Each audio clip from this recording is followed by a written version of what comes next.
Então, boa tarde, ouve-se bem? Resta-nos agradecer, é aqui a responsabilidade de ser a última sessão, mas claramente à Cultura Gesto e também ao André e ao Juan por nos terem convidado. Portanto, convidei, para além de ter sido convidada por eles, decidi partilhar, portanto, este momento, este espaço com o Pedro Cabral Santo, sobretudo porque eu gosto de manter algumas relações a longo prazo, a longo tempo, digamos assim, e o Pedro, na realidade, esteve em vários momentos, quer do meu percurso ligado à crítica da arte, e é bom sempre manter um bocadinho a conversa. Também tem a ver o facto de ele ter sido não só, ou não manter a sua atividade como artista, mas também como curador. Eu acabei por fazer uma tese há pouco tempo de investigação em exposições comissariadas por artistas e também me interessou explorar aqui um pouco essa noção.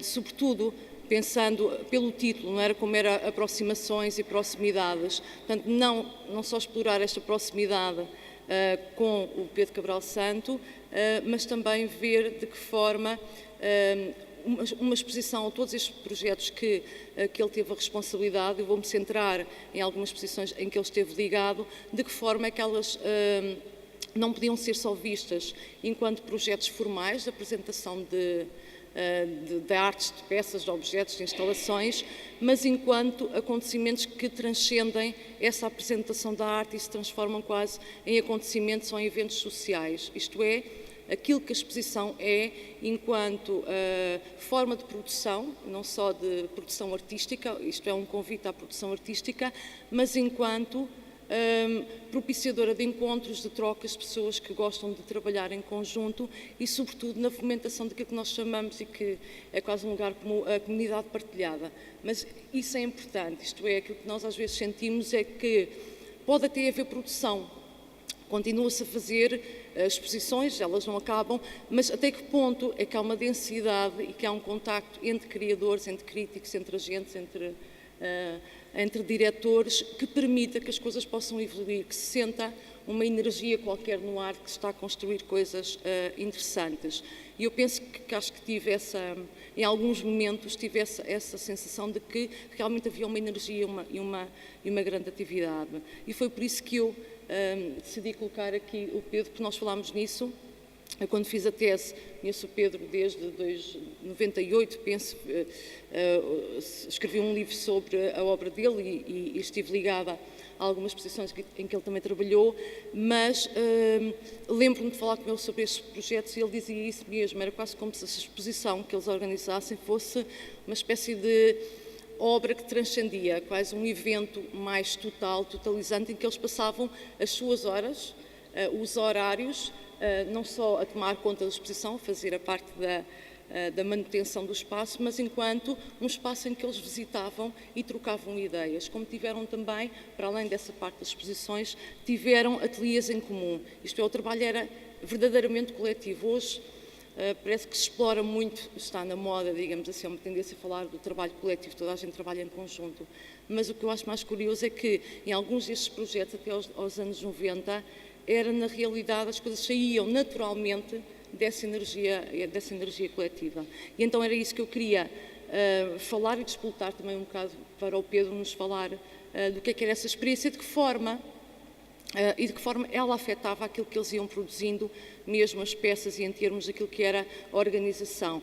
E isto, quando falo em exposições independentes ou alternativas, quer dizer que os criadores acabam por tomar conta da sua organização. Então, ia passar algumas imagens, também de alguns projetos que eu considero mais marcantes, em que o Pedro esteve ligado. A Greenhouse Display, não sei se ouviram falar de um coletivo que era Autores em Movimento, portanto, cerca de 58, por aí, 58 artistas que iam, digamos, saindo e entrando, não tinham, digamos, uma espécie de vínculo formal e que foram organizando, portanto, em espaços não convencionais, neste caso a Estufa Fria.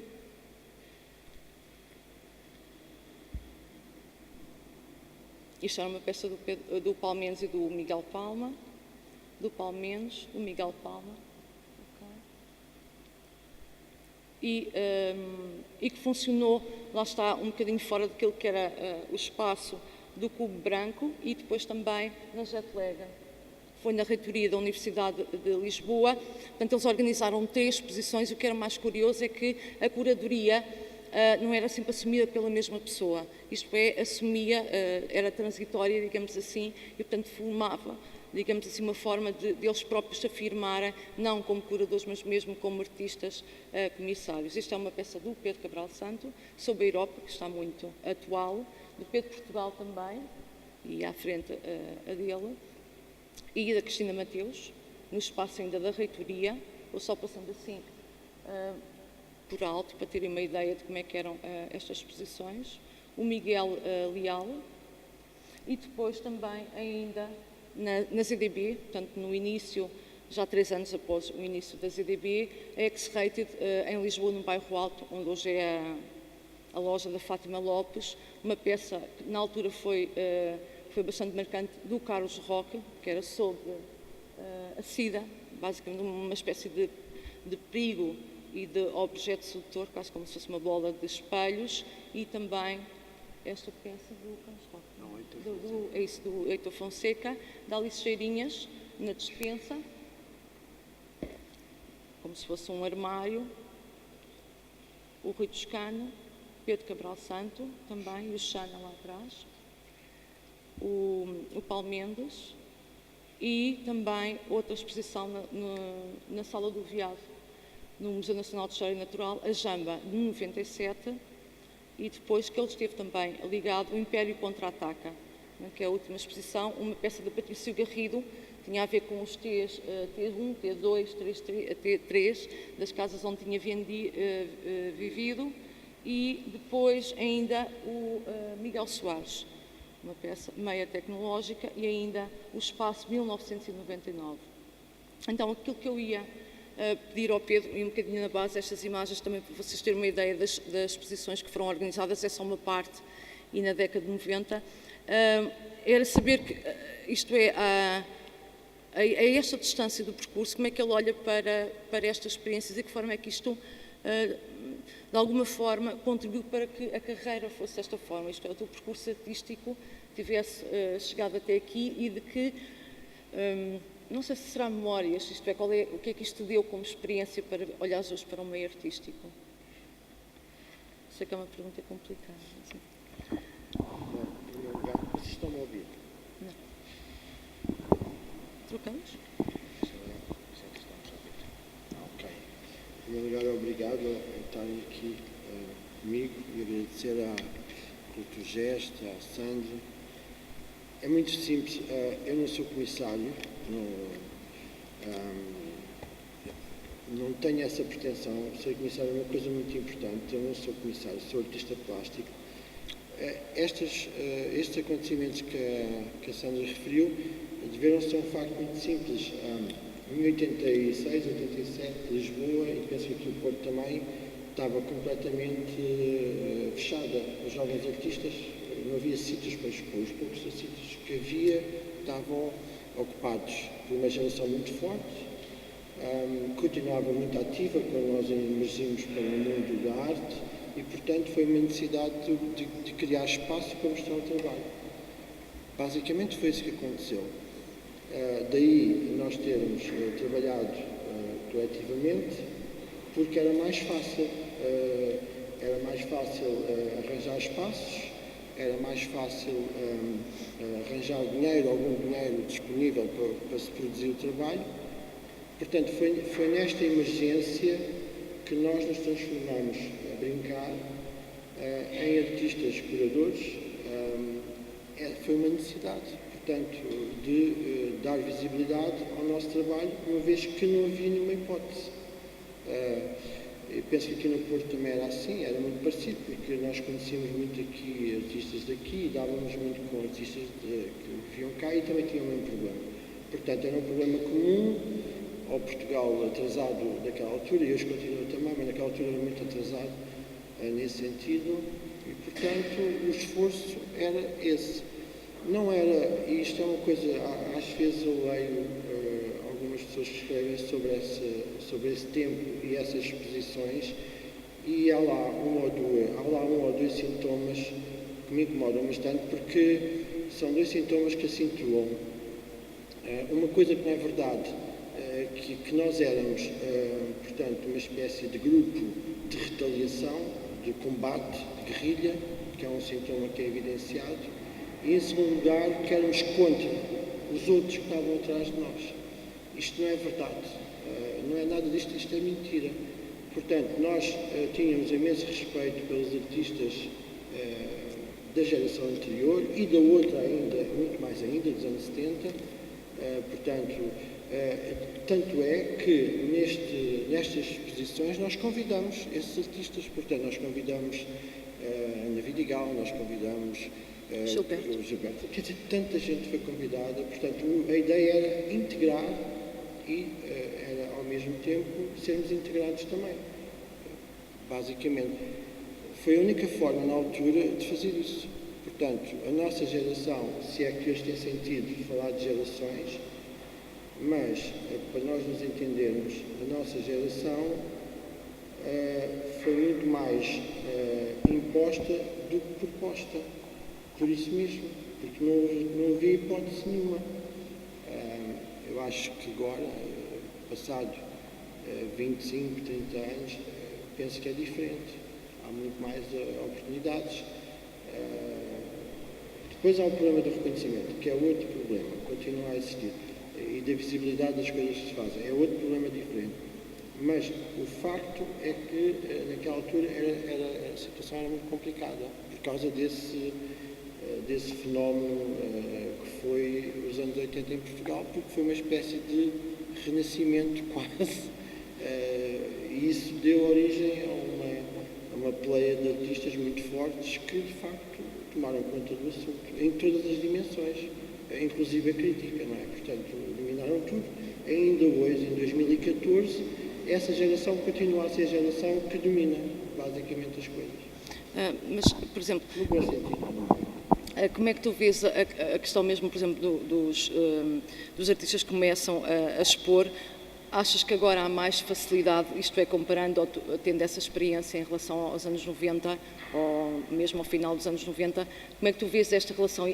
Era difícil expor na altura, hoje é mais fácil, mas chegar depois a fazer um percurso coerente é mais difícil hoje? Eu acho que, sim, tu disseste ao mesmo tempo desta resposta. Fizeste a pergunta e a pergunta contém a resposta. Acho que é tudo verdade. Acho que é mais fácil por uma razão simples, porque passado 20, 30 anos nós temos equipamentos, museus, galerias, temos mais artistas, temos mais agentes culturais, ainda não é nada, mas temos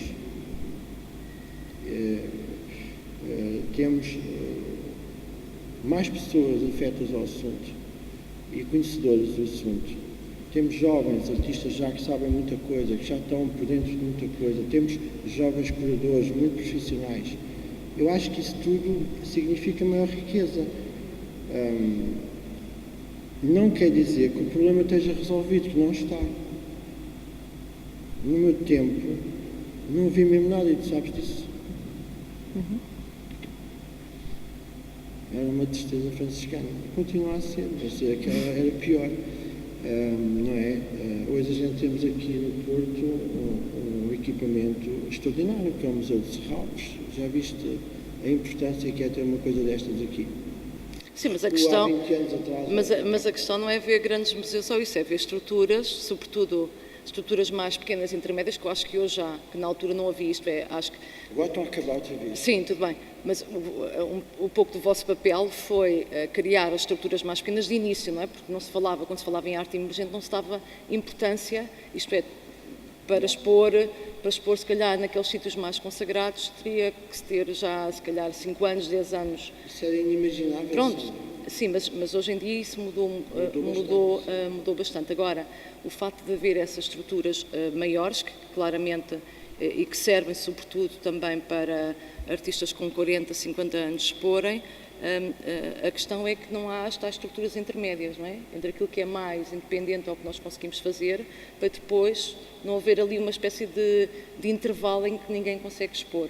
Não é? Isto é, hoje um artista facilmente consegue 20 e tal anos expor, 30 e tal, e 40 começa a ter dificuldades em encontrar, não aquilo que é alternativo, para ele já não funciona, porque não tem dinheiro para produção de novas peças, não tem dinheiro para fazer um catálogo mais sério, ou que seja por aí fora, e portanto entre os 40 e os 50 até começar a fazer antológicas ou retrospectivas é muito difícil, não é? Fica ali a marinar, ou digamos assim, no deserto, e penso que essa é a grande questão, ainda que tenha mudado. Acho que os desafios são um bocadinho diferentes hoje em dia, não é? Sim, é verdade. O que é que eu poderia acrescentar? Não, queria só voltar à questão dos autores em movimento. Acho que em termos de conceito também acaba por ser interessante, isto é, como é que vocês conseguiram, para já era isso que estavas a dizer, que salientaste muito, que não era contra a geração, porque normalmente estas questões da arte colocam-se muito entre as gerações, uma espécie de luta que tem a ver com o desenvolvimento, tem a ver com a própria biologia e o percurso da vida humana, e não contra a geração anterior dos anos 80, sobretudo no vosso caso. Sim, no vosso caso, não muito contra dos anos 80, mas integrando um bocadinho, sendo intergeracional, não é? Com pessoas como a Ângela Ferreira ou como Gilberto Reis, tu tinhas falado, mas por outro lado pessoas com percursos inteiramente diferentes e, digamos assim, uma certa liberdade na forma do tratamento dos temas. Eu queria perceber como é que isso surgiu, isto é, vocês tinham alguns ateliês, sei que tiveram no secundário, o caso do Pousada, tinham tido aulas no secundário em conjunto, e queria saber como é que se forma, isto é, como é que sucede, como é que vocês chegam a pensar que aquilo é uma boa alternativa, é uma boa via para vocês fazerem as vossas atividades ou perseguirem um pouco o vosso caminho. Isto é, como é que surgiu a ideia dos autores em movimento? E depois como é que foram agilizando, como é que pediam os apoios, como é que as coisas funcionavam? Bom, de facto tudo começou no secundário por um mero acaso. Nós tivemos acesso uns aos outros e como estávamos muito interessados na pintura, na escultura, como se dizia na altura, a instalação ainda era, em 81, para nós a instalação era um vai-vem espacial. Nós tínhamos ouvido falar de uma coisa que era a instalação. E a vida da instalação era a Voyager, que andava a caminho, enfim, embora essas clássicas artistas já fossem velhas, para nós eram novíssimas. Portanto, foi uma tentativa de descobrir em conjunto, porque gostávamos destes assuntos e já andávamos em campo a ver as exposições. Sei lá, fomos todos em grupo a ver uma exposição que era a Continentes, que foi para nós importante. Depois veio a outra, Arquipélagos. Portanto, todas essas coisas foi aquilo que nós que tínhamos 16, 17 anos nos interessava, era andar no meio daquela gente toda. Depois veio a Cómicos e de repente acho que há autores extraordinários que nós só víamos na Flash Art. E tínhamos acesso à Flash Art por causa de um irmão de um amigo nosso que tinha essa revista em casa, uma coisa extraordinária. Portanto, de repente vamos ver o trabalho do Jean Fábio, vemos o trabalho do Kosuth, quer dizer, todas essas coisas, do Cabrita Reis.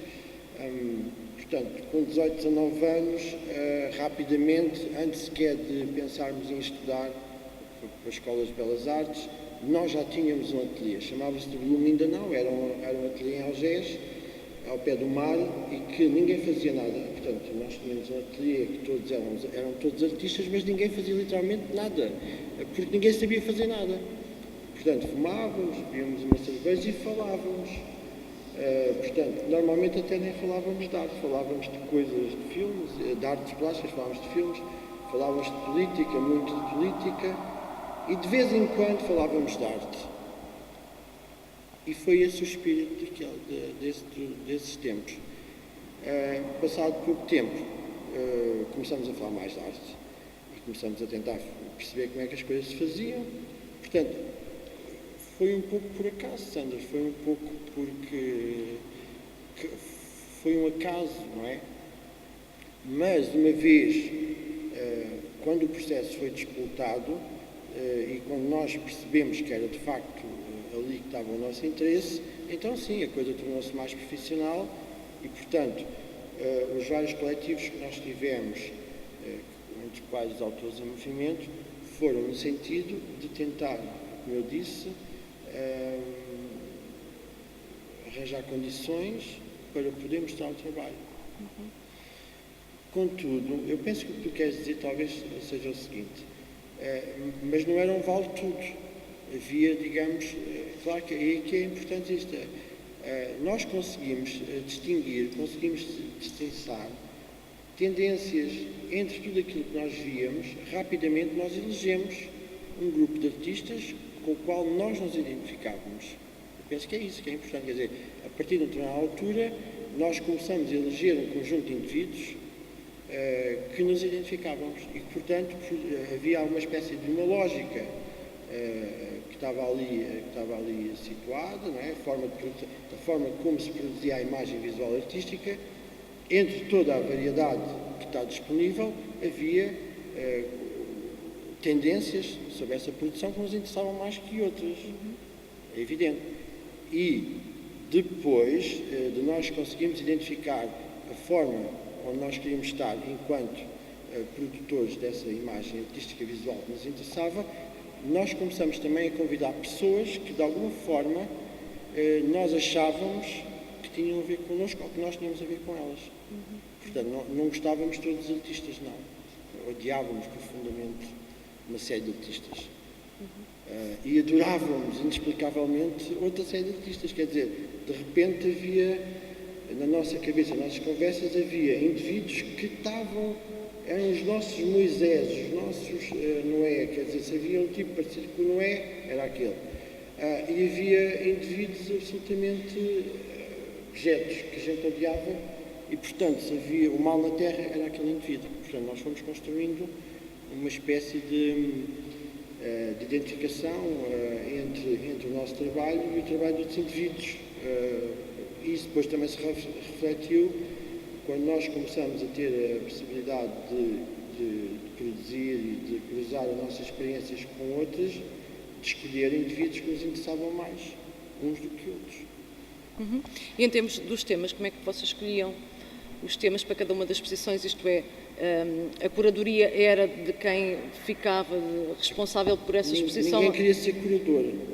Okay. Porquê? Porque ser curador era uma carga de trabalhos. Porque a pessoa que era curador estava sempre à espera. Bom, vou fazer mais 3, só na quarta é que eu vou ser curador. Que é bom, porque posso fazer 3 exposições sem chatice, mas há um dia que eu estou feito ao bife, que era sempre quando nos calhava a nós a curadoria.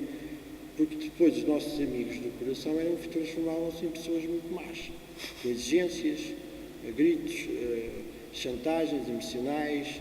Portanto, quando chegava a nossa vez era horrível. Portanto, ninguém queria ser curador, Sandra. É porque alguém tinha que fazer aquilo. E era rotativo, justamente o dispêndio era tal que alguém tinha que descansar enquanto os outros faziam a coisa. Os temas, também os temas não partiam de nenhuma premissa especial. Eram temas muito consensuais. Coisas que faziam parte, enfim, do património expressivo das artes plásticas, sei lá, e que de alguma forma eram pretextos, eram pontos de partida. Porque nós percebemos imediatamente que, passado 5 minutos de nós darmos o tema e os artistas diziam muito fixe, muito impecável, depois ninguém cumpria. Quer dizer, vamos fazer uma exposição sobre a guerra. Ninguém literalmente falava sobre isso, falavam sobre outras coisas quaisquer. Era impressionante, ninguém cumpria. Aquilo era um bando de mercenários, sei lá, de gente, cada um fazia o que queria. Era impossível pôr as pessoas a trabalhar numa determinada...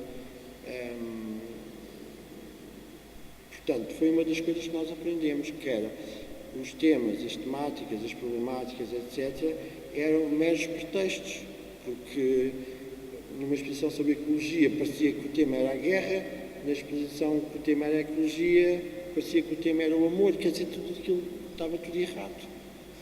Mas estava tudo certo também, ao mesmo tempo, acho eu. Ok. Havia uma interpretação criativa do Muito tema. criativa Sim. mesmo. Mas quer dizer, E ninguém sabia as peças, que era outra coisa que incomodava. Andava tudo a fingir que andava a pensar, e já tinha as peças feitas, mas ninguém abria o bedelho. Então o que é que estás a fazer? Estou a pensar, estou a pensar, estou a pensar, estou a pensar. Era tudo mentira, estava farto de trabalhar. Mas ninguém sabia o que é que eles iam mostrar. E quando começámos a montar a exposição, lá apareciam eles muito timidamente com os trabalhos e tal, mas sempre cheios de medo que nós víssemos e tal, não sei o quê. E, portanto, na realidade, nós só víamos o trabalho 2 dias antes da exposição inaugurar, e às vezes eram coisas complicadas. Portanto, todo o processo era um bocado incontrolável. Era amador, se calhar, amador demais, mas era amador porque não havia hipótese de ser profissional. Era só por isso. portanto, havia quase como uma tentativa de dar um conceito à exposição, e eu acho que, quer dizer, olhando, penso que as vossas exposições aí também foram tentando ir buscar autores que escreviam, ou teóricos, isto é, vocês tentavam resgatar um bocadinho esses autores para trabalhar, mas é curioso porque na prática depois não funcionava, não é? Basicamente eram os textos de catálogo, não é? Se quiserem depois passar, tem aqui alguns textos dessas exposições. Portanto, isso que parece é que havia uma espécie de tentativa de realmente de tornar o discurso mais sério, ou que não havia tanto nas outras exposições, que era tipo a paisagem, o autorretrato, mais por aí, e curiosamente acabou por ser mais prático, uma espécie da vingança dos artistas contra os curadores, mesmo nesse sentido, não é? É importante isto. No nosso caso, tu falaste dos autores em movimento, é inteiramente verdade. Não quer dizer que não houvesse outros coletivos de artistas depois que tinham outro tipo de atitude, não questiono, mas não era a nossa, não é? Nós não tínhamos isso como ponto de partida, até porque era completamente insano. Nós andámos a ser contra o Cabrita Reis, quer dizer, mas porquê? Se eu gostava do Cabrita Reis, eu ser contra, na altura, eu ser contra o Alberto Carneiro, quer dizer, mas porquê que eu sou contra o Alberto Carneiro, não é? Quer dizer, percebes que os autores que nós tínhamos, que nos interessavam, nós não éramos contra eles. Porquê que eu era contra a Luz Castro? Ou porquê que eu havia de ser contra o Ernesto Sousa? Não é? Não tem sentido.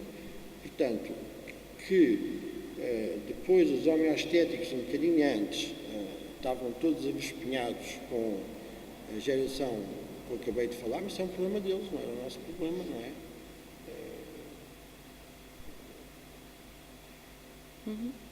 Mas não, os autores que nós não gostávamos também não convidávamos, não andávamos a dizer mal deles, não é?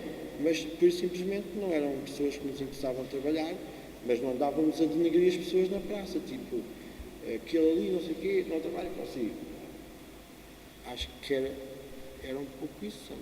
Não, quer dizer, é normal, imagina que uma geração comece e que se organize entre si, isto é, que crie condições para expor, no caso dos artistas comissários, sim, e que não tem que recorrer à geração mais velha, muitas vezes ou faz isso para encontrar legitimação, não é? Sim. Normalmente é o que acontece, senão o grupo é mais ou menos pessoas da mesma idade que têm qualquer coisa em comum ou que têm gostos em comuns, que vão fazendo as suas posições sem ser contra a geração mais velha, por isso é que eu estava a dizer, mas quer dizer, vocês foram buscar também, quando convidavam as pessoas, era porque tinham, seja na sua expressão artística, ou seja na sua posição no meio artístico, tinham qualquer coisa a ver com elas, ou queriam, de certa forma, aproximar-se desse tipo de... Estou-me a lembrar, tinhas-me falado do caso do Gilberto Reis, ou da Ângela Ferreira, nesse caso. Que não tinham a ver com a nossa geração, mas que tinham um trabalho que na altura, à época, nos interessava.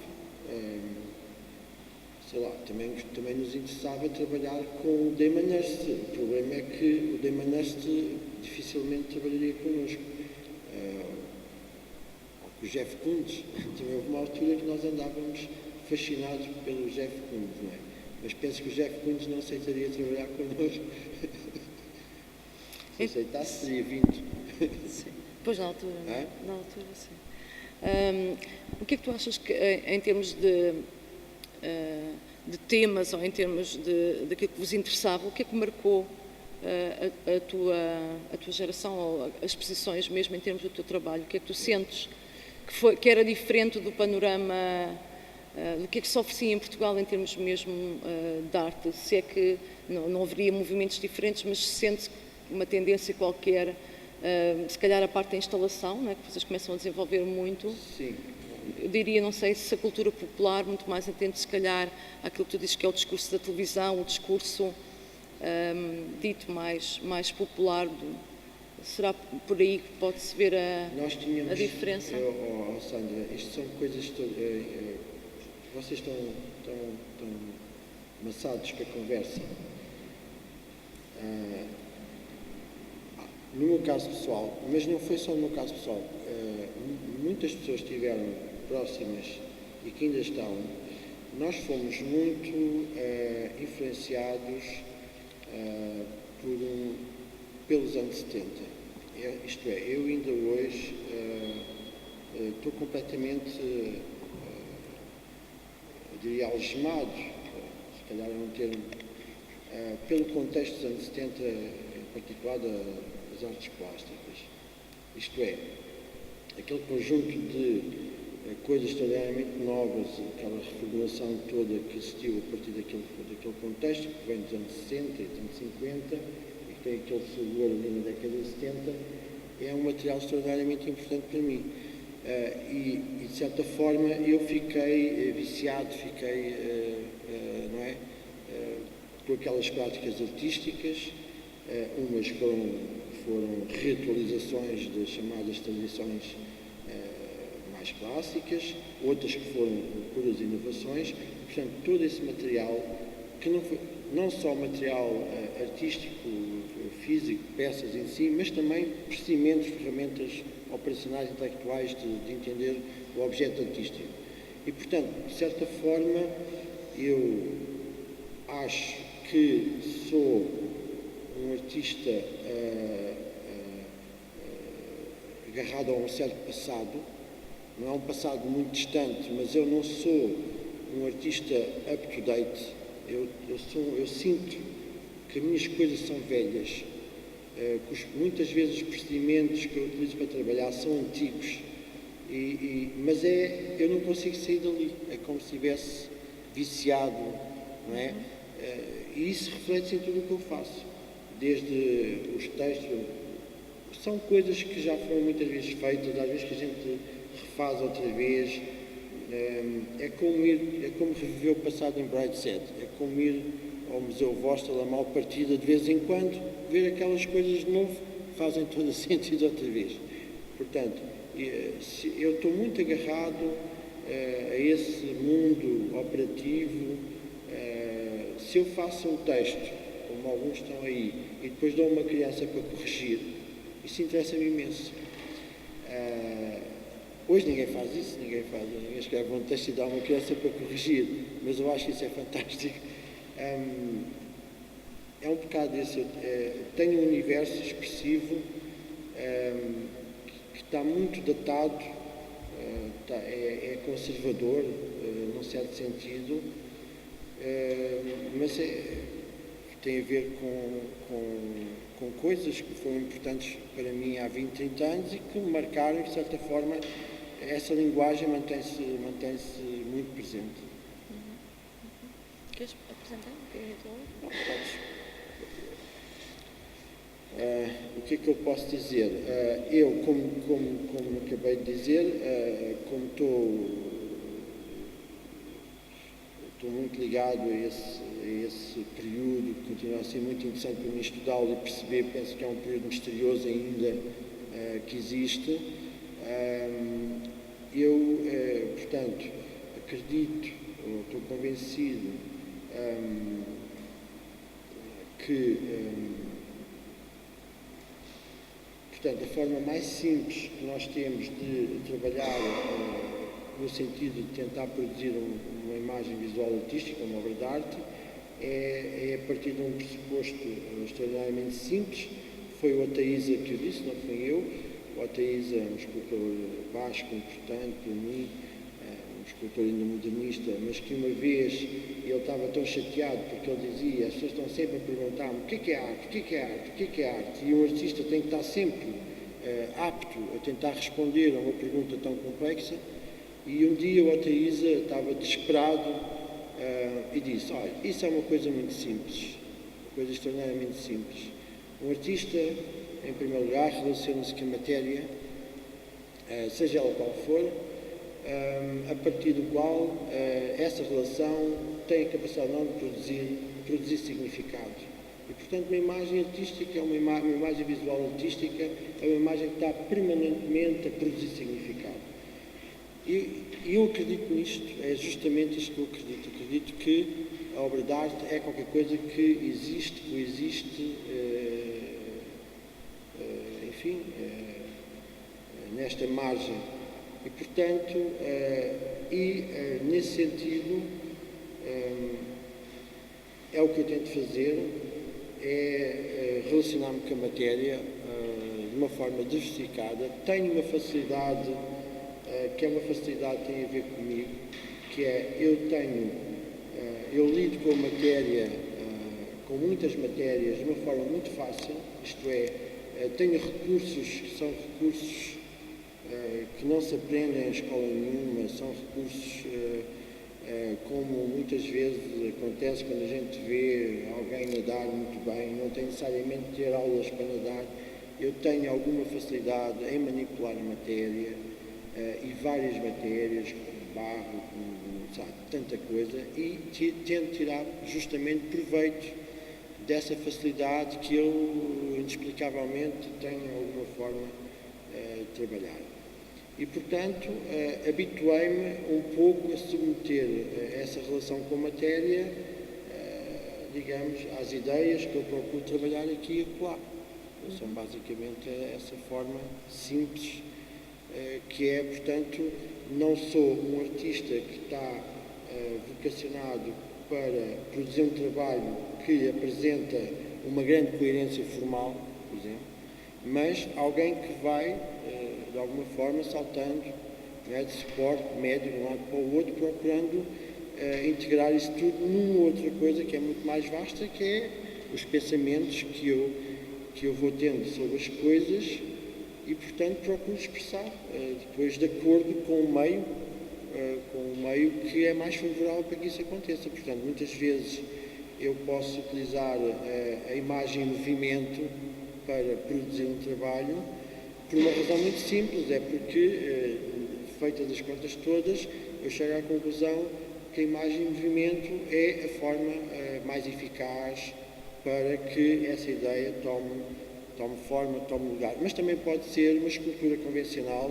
que possa ser resolvida com uma mera manipulação, por exemplo, de barro. Depende. Portanto, não tenho... é aí que eu digo que estou muito centrado naqueles anos 70 em que há, digamos, há uma explosão de liberdade nesse sentido e, portanto, passar a ver todas essas coisas como recursos que nós aqui e lá vamos usando para produzir a tal imagem visual artística, que é uma imagem muito difícil de ser feita, porque as imagens da história da arte, as imagens que nos encantam todas, são imagens extraordinariamente difíceis de fazer. Portanto, criou-se, na altura, a ideia de que é fácil fazer uma imagem visual artística. Não é. É provavelmente a coisa mais difícil que há no mundo. Produzir uma imagem que tenha um grande impacto, um grande significado, consiga realmente produzir essa imensa interpelação junto do espectador. E é por isso que as imagens sobrevivem, porque são extraordinariamente eficazes e extraordinariamente bem feitas e são extraordinariamente complexas. Eu, no outro dia, estava a ouvir alguém falar sobre a Pietà do Miguel Ângelo, ouvi aquela conversa toda e rapidamente percebi que realmente a força de uma imagem daquelas, uma imagem foi produzida em 1494, continua a chegar até os dias de hoje com uma pujança, uma clarividência extraordinária. E, portanto, eu estava a ouvir alguém que estava a dissertar sobre algo que o Mário Piernola tinha dito E curioso como uma imagem daquelas continua a ser tão verdadeira como se tivesse sido feita ontem ou há 10 minutos. A ideia de que há um conjunto de leituras que foram feitas sobre aquela imagem e essas leituras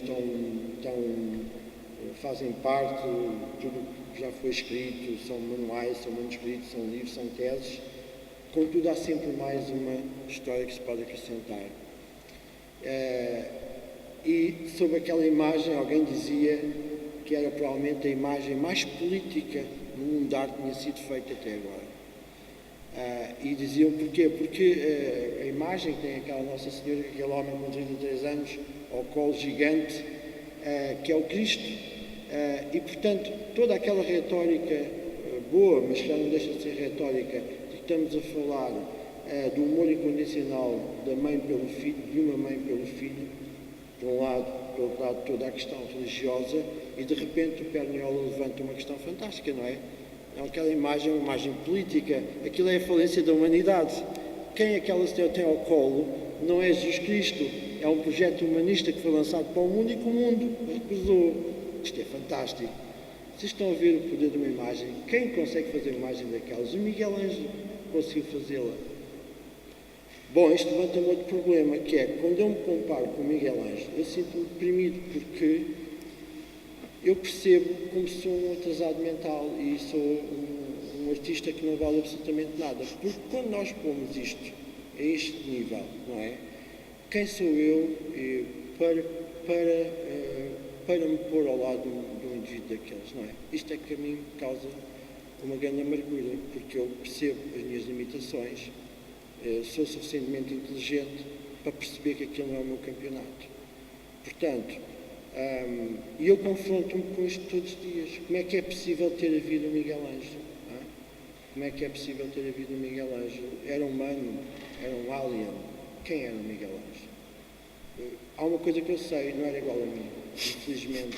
Ou tu não és igual a ele. Eu não sou igual a ele. Portanto, as imagens artísticas são um esforço tremendo para se conseguirem fazer, são uma coisa muito séria, não é nada fácil. Portanto, pode-se andar a estudar, pode-se tirar mestrados e agora doutoramentos, não é? Mas isso não dá imagens forçosamente, não tem nada a ver com isso. O que tem a ver é realmente uma grande, é uma inquietação, uma pulsão e uma percepção que é afinada, sabe-se lá onde, e que nos vai dando pistas para nós as conseguirmos fazer. Sim, vou passando. O meu trabalho é, por isso, um trabalho muito, como eu vos disse, não tem essa coerência formal. É um trabalho que faz uso de muitos recursos. É uma tentativa, é um esforço de tentar, enfim, deslindar aquele déficit entre aquilo que nós pensamos inicialmente e aquilo que depois nós conseguimos produzir. Então, um déficit é qualquer coisa que está com defeito também ao mesmo tempo. Mas é isso, é um esforço, é uma tentativa, portanto, de produzir uma imagem. Claro que eu gostaria que fosse como as imagens do Miguel Ângelo, mas não são, e é por aí que eu me fico. Outra questão que eu acho que é muito importante, e esta questão é uma questão, para terminar, para não vos maçar, é algo que eu acredito e que uma vez outro artista extraordinário que eu tive a hipótese de conhecer pessoalmente foi o José Pennone, que é um artista que me diz muito, um artista italiano. Basicamente, ele trabalha no âmbito da escultura ou da instalação com uma dimensão escultórica, e ele dizia-me uma coisa muito importante, que ele dizia: desconfia sempre dos artistas que têm a mania que não têm nada para dizer ao mundo, que não têm ideologia, ou que o mundo deles é apenas o mundo da poesia. Desconfia desses indivíduos. Esses indivíduos são mentirosos, dizia ele. Mentem, porque esses indivíduos é a pior raça de artistas que há. Esconde-se da verdade, finge que é um anjo, mas depois Pedro e José Pennone são os tipos com mais eficácia, são aqueles que se vendem melhor. E ele dizia: um artista não é um decorador de montras, não pode ser um decorador de montras. Um artista tem sempre uma posição ética perante o mundo. Portanto, um artista deve dizer sempre o que pensa. É um pouco como o vídeo que o Manuel nos mostrou do Lacan. Eu digo sempre a verdade, contudo, é impossível, é uma tarefa impossível, porque o vocabulário nunca é suficiente para dizer a verdade. Eu acho que isso é também verdade, o Lacan disse isso, e muito bem, mas as artes plásticas fazem parte desse discurso, fazem parte de uma coisa que, à partida, tem esse conteúdo ético. Deve procurar dizer a verdade. A linguagem das artes plásticas também não é suficiente para dizer tudo, mas não devem pôr o artista numa situação de fuga e refugiar-se no campo poético, não é? Porque a poesia faz parte da vida e a vida não é poesia solipsista, não é? Como dizia o Yeats, a pessoa se nunca trabalhou não pode fazer poesia sobre o trabalho. Se a faz, é uma poesia falsa e mentirosa. E ele também diz, há quem goste disso. É assim. Portanto, eu acho que os artistas devem assumir, do ponto de vista ético, o que pensam sobre o mundo. Não devem ser panfletários, que é uma coisa diferente. Isto é, não devem pôr-se na posição da propaganda, da publicidade, dessas coisas, porque isso não é o trabalho deles. Devem ser suficientemente inteligentes para construir metáforas, alegorias, alusões, o que quiserem, mas não devem deixar de falar das coisas. Portanto, o Miguel Ângelo, naquela imagem extraordinária que eu vos falei, não deixou de falar destas coisas todas, mas não foi panfletário. Isso é que é fantástico, não é? Mas não é só o Miguel Ângelo, todos os grandes artistas, penso eu, fizeram isso e foram capazes de fazer isso.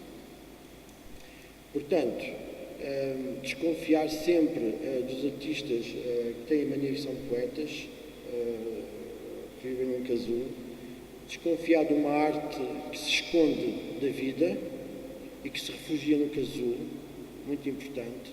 Essa arte é uma arte que ganha poder, ganha visibilidade muito facilmente, mas é uma arte que se gasta, não deixa imagem para o futuro, não fica como repositório de nada. Penso que é isto que eu tenho para dizer, Sandra. Sim. Questões?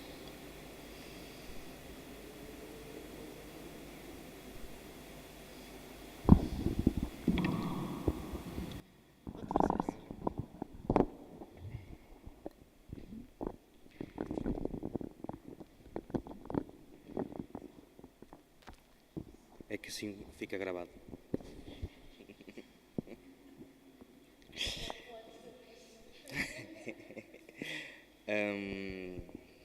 Eu tenho uma reflexão e alguma questão também. Pedro estava a falar dessa vossa situação de trabalhar a nível colaborativo entre os artistas e de inventar espaços de exposição, com uma situação um bocado forçada dentro do contexto do início dos anos 90, não é? Neste Portugal, onde se calhar não havia estruturas, não é? Digamos, de profissionalização das artes, se calhar. Depois falaste do Museu de Serralves, não é? Como aquela criação de um centro de rigor das artes contemporâneas, casualmente caiu aqui, no Porto. Mas eu vou falar de um país que não é o meu, eu vou falar de uma situação que não é a minha, mas que eu vou tentar fazer também uma comparativa, que vejo ligações entre a situação tipo, do contexto espanhol e do contexto português, mas se estiver enganado, é óbvio que vocês dizem, não, isso não é assim. Mas pronto, o que eu acho é que há uma espécie de volta a uma situação de, não sei se é desprofissionalização ou uma volta a uma perda da estrutura. No sentido de que, se calhar, nesta série de exposições, onde eu vejo peças que acho assim, tipo, fantásticas, porque são muito singulares, não é? Digamos que não estão criadas à maneira atual, pertencem a um contexto onde os artistas se calhar eram formados no seu próprio país e e eram formados também ao redor do que tu estavas a falar, não é? De repente chegava uma flash art, de repente chegavam umas revistas e vocês tipo devoravam aquilo. O que eu entendo é que a partir do final dos anos 90 e 2000 começa-se a criarem estruturas ao longo do país e começa a criar-se um bocado essa espécie de profissionalização do setor das artes. Também temos que dizer que eu acho que há uma série de artistas que começam a sair fora e se formam no estrangeiro, porque também se criou uma série de estruturas que capacitavam os artistas a ir fora sem a necessidade de ser ricos para se pagarem os cursos fora, e isso também deu uma visão global aos artistas a nível de criação. O que eu acho atualmente, e não sei se é por aí, mas pronto, eu lanço aqui esta questão e vocês, tanto vocês dois como a plateia, me podem responder, acho que podemos comparar essa espécie de prática amadora ou não profissional com uma série de prática que está a acontecer agora, que se fala muito, que é a prática instituinte. Porquê? Porque eu acho que as instituições, nomeadamente, e vou por um exemplo, e é assim, desde o meu ponto de vista, estão a criar umas dinâmicas do entendimento da cultura, não só como a produção de conhecimento e produção, digamos, o entendimento da cultura a nível humanístico, e dotar de estruturas e fazer uma série de políticas públicas culturais que dotem de estrutura e capacidade de criação aos artistas, senão que andam a olhar na cultura com uma espécie de impacto, ou estas coisas que se falam agora, que vêm desta terminologia do marketing, e, por exemplo, empreendedorismo, marketing, indústrias criativas, e etc., não é? E eu estava a ver isso, por exemplo, porque estava-me a lembrar agora de uma coisa muito próxima, que é a presidenta da Fundação dos Serralves a falar da quantidade de pessoas que visitaram os Serralves em festa, não é? Aquilo bateu os números de visitantes, e eu até podia mandar uma carta para dizer que me apaguem, porque eu fui lá e acabei por não ver nada, porque aquilo é tudo, tipo, queres lá e a ver tudo e acabas por não ver nada, não é?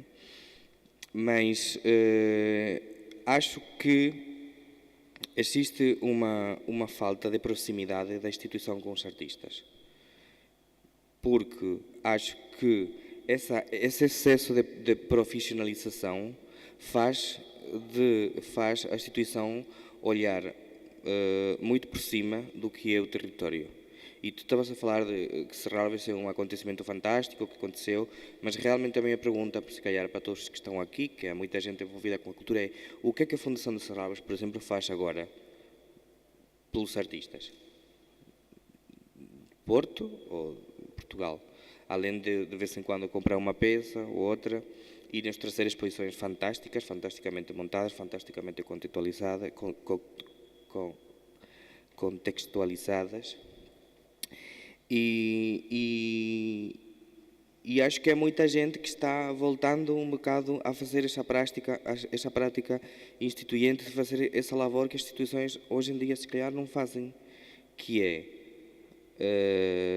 tinha aqui apontado, digamos que é aproximar-se entre eles, não é? Tipo, aproximar-se dos artistas, vocês se conheceram, formaram um grupo, trabalhavam em comum, estavam de olho no que um fazia, no que outro fazia, não é? Eu acho que a instituição agora perdeu essa espécie de porosidade, e que voltamos um bocado àquela situação dos anos 90, só que um bocado mais perversa, porque hoje existem as estruturas, mas ao mesmo tempo se calhar não podemos contar com elas.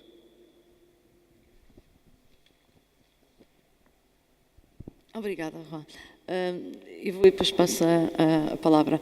Eu não tenho uma opinião totalmente formada sobre o que estavas a dizer, mas aquilo que eu vejo é que há um aproveitamento, isso que estavas a dizer, que é, eu acho que toda a geração, seja nos anos 70 em Nova Iorque ou nos anos 90 em Portugal, começam a fazer as exposições porque necessitavam, tal como o Pedro disse, que era uma questão de encontrar sítios para expor, ou de criar ateliês coletivos para produzir, eram coisas que tinham o ponto de vista amador, mas também uma certa liberdade de poderem fazer no espaço aquilo que queriam. Tem muito a ver também com o site específico, não é? A fugir um bocadinho daquilo que eram os códigos e as regras com que as instituições trabalhavam. Eu acho que hoje as práticas instituintes que tu falas, eu acho que estão já ligadas a um certo número de grupos, de estruturas que aparecem, não formadas propriamente às vezes por artistas, mas já por outros agentes, críticos, curadores, que não encontram um sítio nas instituições, nos museus, porque não há sítio para tanta gente. Então aquilo que eles tentam fazer é, pegando muito no espírito daquilo que são os espaços alternativos ou independentes dos artistas, tentar dar um ar mais profissional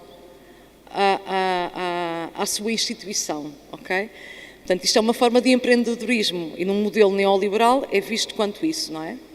Agora, mas para além disso, deles quererem profissionalizar aquilo que eram as estruturas independentes, não é? Fazendo um trabalho mais próximo da curadoria e daquilo que é a instituição, há também uma tentativa de criar rede com as próprias instituições para encontrar financiamento.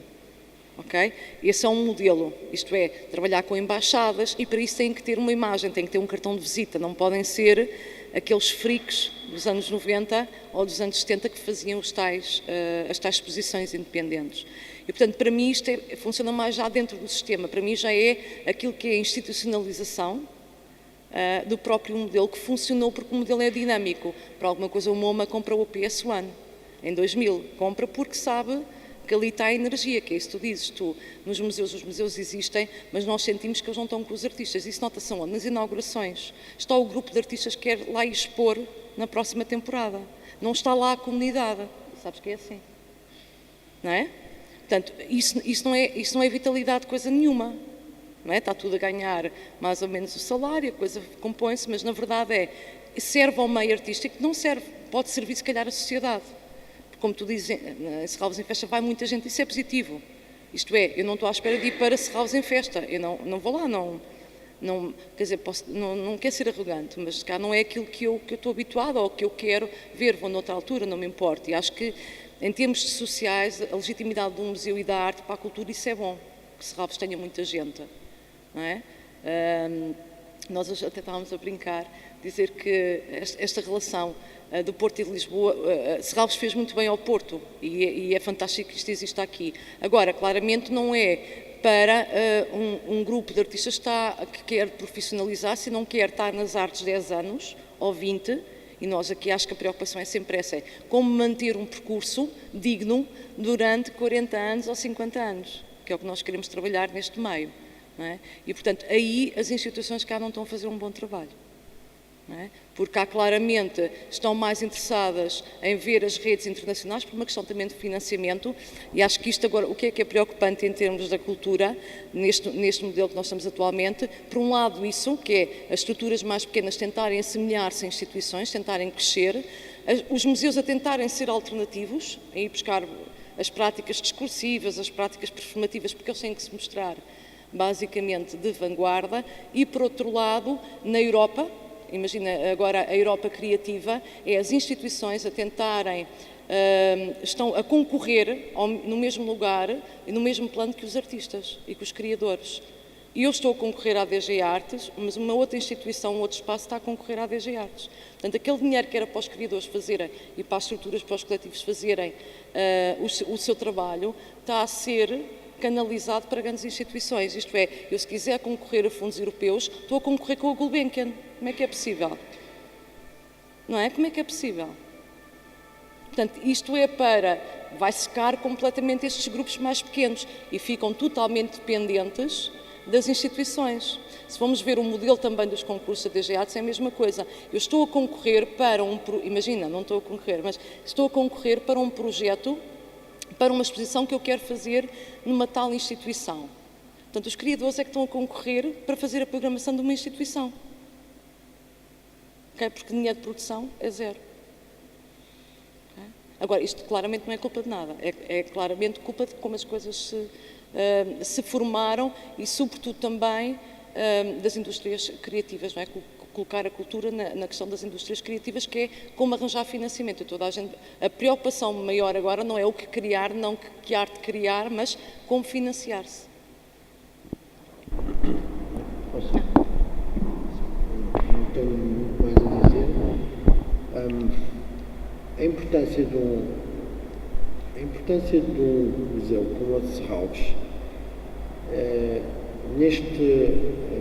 no atual estado em que nós estamos a viver, não é, já se percebeu, nunca vai ser provavelmente um lugar para os artistas portugueses e do Porto em particular trabalharem, porque parece que aquele organismo é completamente aliado da realidade nacional. Isso já se percebeu. Quer dizer, quem manda em Serralves tem a cabeça em Nova Iorque, ou a cabeça em Londres, ou a cabeça em Madrid. Agora não posso dizer isto porque o João... Estás a ser filmado. Sim, isso é bom ser filmado.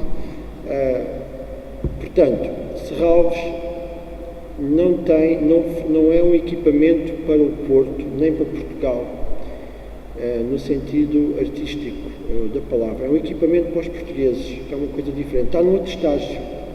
Porquê que é importante Serralves?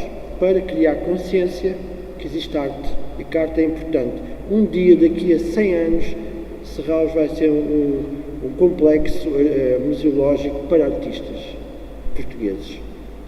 Não é agora, o papel de Serralves agora não é esse, não tem hipótese, porque Serralves está completamente cilindrado por uma mentalidade, que eu não vou dizer o nome, aí seria feio, mas que não é aquela que nos interessa a nós artistas, mas não é só Serralves, é tudo em Portugal, tenham paciência.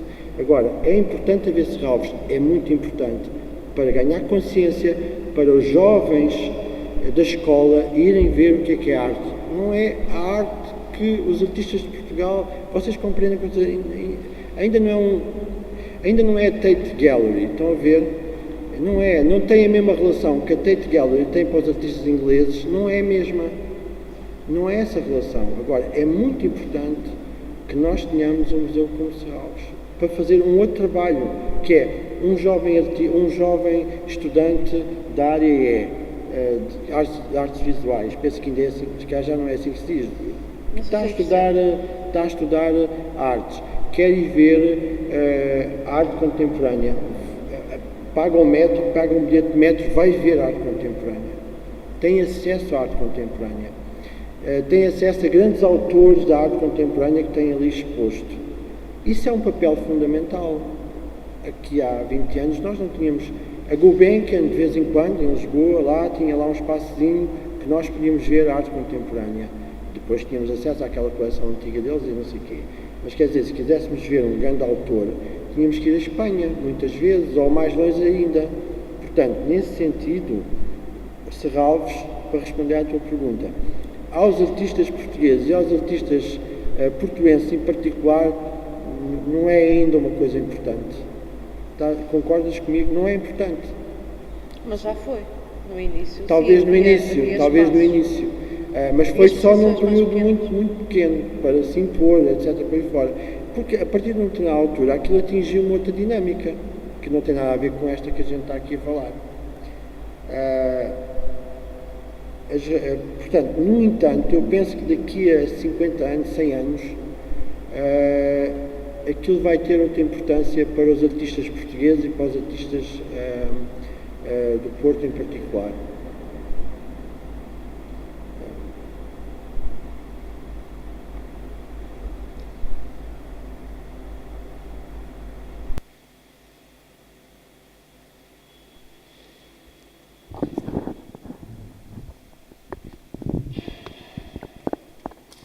Olá, boa tarde. Eu queria fazer, na verdade, só um comentário, a partir de, ou talvez dois, a partir do que o Juan colocou e a Sandra sublinhou, no caso dessa dinâmica que se desenvolve, não tão subconscientemente, mas nós tendemos a ter pouca percepção disso, né? Ou seja, de que os artistas, de alguma forma, sem se dar tanto conta disso, tendem, de alguma forma, estarem a fazer a programação de instituições, não é? Para além da maneira óbvia, né? Para além da maneira saudável, como deveria ser. E me ocorreu um exemplo do Brasil, que é um coletivo também, São para aí 2 ou 3 artistas, que eu não me lembro os nomes agora. Artistas todos eles com carreiras individuais autônomas, mas que se reuniram, já tem para aí uns 8 ou 9 anos isso, em torno dessa questão, início dos anos 2000, e fundaram, por assim dizer, né, um coletivo ou uma marca que se chama, que eles intitularam APIC, como uma sigla, exatamente autoexplicativa. O APIC seria Artistas Patrocinando Instituições Culturais. E essa marca passa a ser o mote de trabalho deles e, na prática, consiste basicamente em aderir a desenvolvem carimbos ou coisa do gênero, e que aplicam a cada trabalho deles e de outros que se dispusessem a aderir a propostas, a cada trabalho que passa a integrar uma coleção ou a entrar numa exposição ou num salão de arte. No Brasil há imensos salões de arte até hoje, é outra questão à parte, que é muito estranha. Metiam lá o carimbo APIC embaixo como uma espécie de falso patrocinador, né? Idealmente isso também ia na sinalização visual da exposição, na sinalização visual oficial da exposição, metiam lá a APIC como mais um órgão. Se calhar havia até alguma a proposta em termos conceituais, havia até algumas, era um tanto rudimentar, mas foi muito importante como sinalização simbólica de uma dinâmica que é essa, quer dizer, que não nos damos muito conta, não é?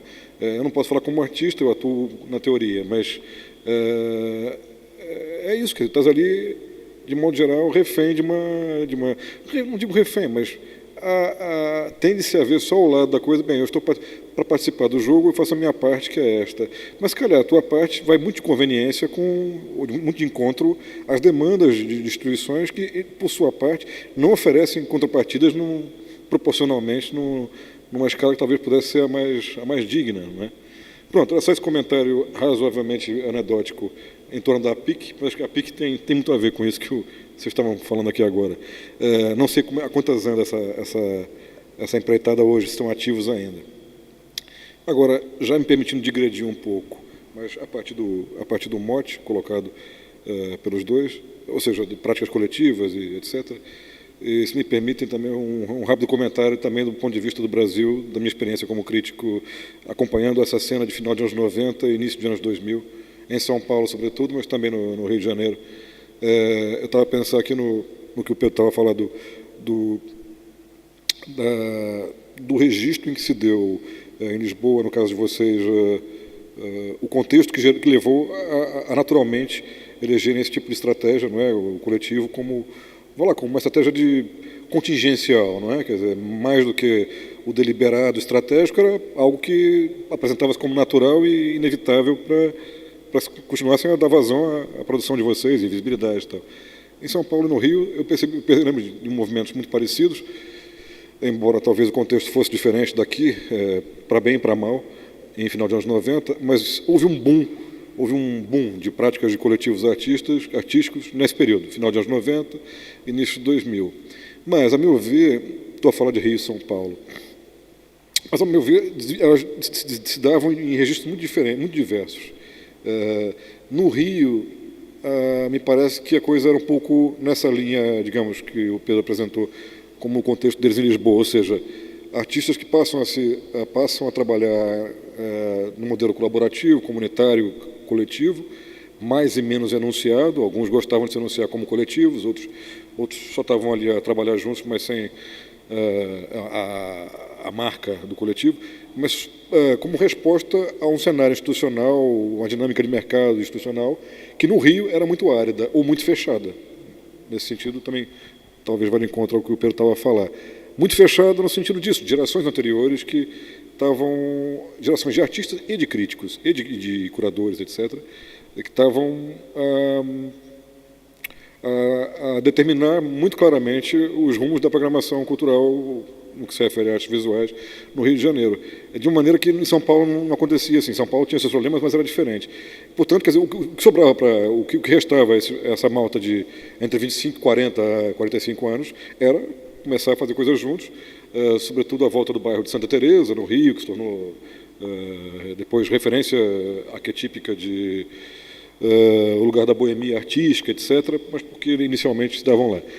Enquanto que São Paulo a cena que se define como a cena de coletivos, me parece que é um pouco, o registro é diferente.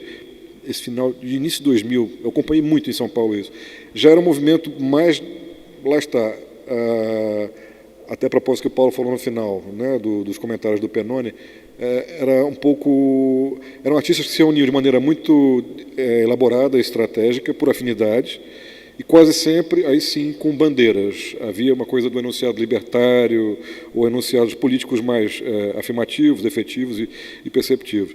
E era mais perceptível esse tipo de pulsão por trás dessa movimentação. E me chamava muita atenção essas diferenças de registro.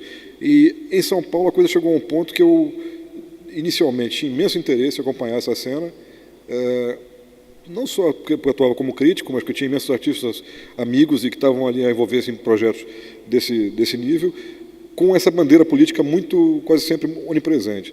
E chegou a um ponto que eu acho que a coisa se tornou esquizofrênica. Depois de 3 ou 4 anos, eram para ir 3 ou 4 coletivos por semana. Eu já não conseguia surgirem, não é? Eu já não conseguia acompanhar mais nada. E, para além disso, era maluco, porque tinha gente que estava em 8 coletivos, e aí já não fazia a menor ideia não tinha mais como acompanhar, mas tu não estás naquele ou estás naquele? Não, aquele é uma dissidência daquele que respondia. Pronto, eu já desisti. Mas no que se refere a esse enunciado político, que eu estou associando aqui mais diretamente aos de São Paulo, eu acho que também havia problemas de ordem ética, ou de confusões ideológicas, estéticas, né? Havia, como há, eu acho, pessoas muito seriamente comprometidas com ideais com valores ideológicos, etc., que são artistas e, como artista de coletivo com essa orientação, propunham ou se abraçavam projetos e causas muito ligados, por exemplo, a questão em São Paulo, que é seríssima, dos homeless, né, dos sem-teto, etc., e faziam trabalhos espetaculares junto a essas comunidades. Trabalhos que poderiam ser, inclusive, envolver coisas absolutamente inconvenientes, como tomarem prédios, não é? Prédios como há tantos cá no Porto, do mesmo perfil, devolutos ou sem função, numa cidade em que tinha para aí 1 milhão de pessoas sem teto, e pronto, davam um jeito naquilo. Enfim, já estão a ver do que eu estou a falar. Só que, a meu ver, lá pelas tantas, o que eles estavam a fazer já não tinha mais nada a ver com a arte. E não havia nenhum problema nisso. De minha parte, não havia nenhum problema nisso. O meu problema é quando eles insistiam em não abandonar a chancela da arte a ações que eu acho que até do ponto de vista conceitual, faria mais sentido, ou mais afirmativo da orientação inicial deles, que não fossem assim referidas. Mas aí já estou a digredir, já é uma outra questão, é outro subassunto. Mas era mais para dar um relato rápido das experiências coletivas no Brasil, desse período similar aí ao que estavam a falar. E pronto, se quiserem eventualmente comentar a partir daí. Obrigado.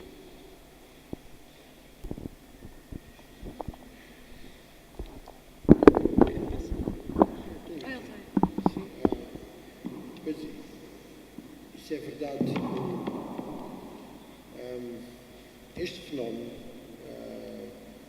penso que foi um fenómeno global.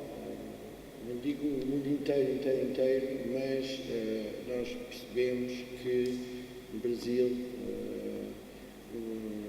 na Inglaterra, na própria Alemanha, na Grécia, na Espanha, enfim, na Austrália, porque na altura nós conhecíamos 2 artistas australianos que estavam a ter a mesma atitude,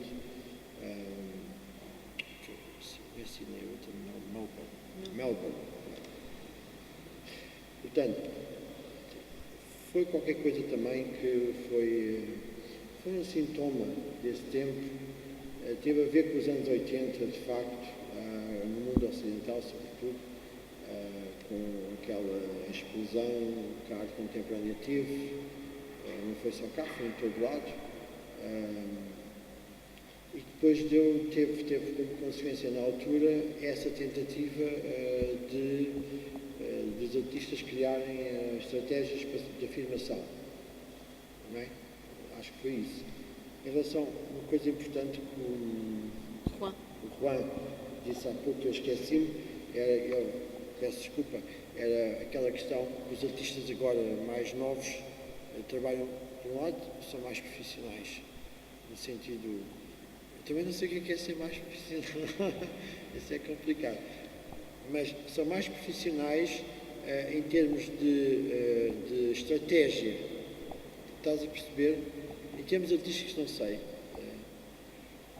se calhar são tão amadores como eu, mas são mais profissionais, digamos, na forma como produzem e como gerem a sua visibilidade e a sua inserção. Isso é verdade, eu realmente não tenho jeito nenhum para isso, eu vejo que eles de facto são muito melhores que eu nisso. E tu dizes que isso não é necessariamente uma coisa boa, ou não tem sido necessariamente uma coisa boa. Foi isso que estavas a dizer, não é, Juan?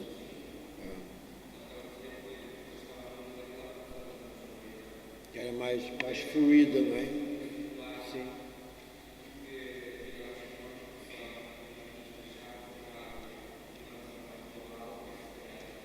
Pois é isso. Não sei, Juan, não sei. Eu acho que eu não faço... Eu compreendo o que estás a dizer, só que eu acho que ainda há coisa... Uma semana fui ver uma exposição de jovens artistas com coisas tão fantásticas, quer dizer, tão fabulosas, tão bem feitas, e têm 20 anos, 21 anos. É muito complicado. É outro tempo, é outra forma que eles têm de ver o mundo, é outras... percebes, Juan? Eu ainda não sei, eu ainda não consigo ter uma distância, mas aquilo parece-me que está tudo a funcionar muito bem. Não sei. Mas eu compreendo o que é que estás a dizer, Juan, compreendo. Sim, eu sei. Sim. Porque também se sofisticou, quer dizer, eu acho que a razão disso é que, mesmo Portugal, que é um país atrasado, é um país ainda muito atrasado, a gente pode dizer que Portugal é um país do terceiro mundo, porque tem todos os sintomas para este terceiro mundo. Só que depois criou-se aqui uma ideia que não somos do terceiro mundo. Mas se a gente for a Portugal, norte a sul, faz uma conta e rapidamente percebe que o país é do terceiro mundo. Não vale a pena andarmos aqui a brincar aos países ricos. E eu acho que o que eu noto é que, de facto, neste métier, que é o métier das artes plásticas, houve alguma sofisticação. Quer dizer, nos últimos 10, 15 anos, Juan, portanto, há mais gente interessada neste assunto, há mais corredores, há mais artistas, há mais jovens artistas, há mais espaços e, portanto, isto tudo junto há de gerar qualquer coisa de interessante. Diz? Peço desculpa, não? Mais público. Mais público.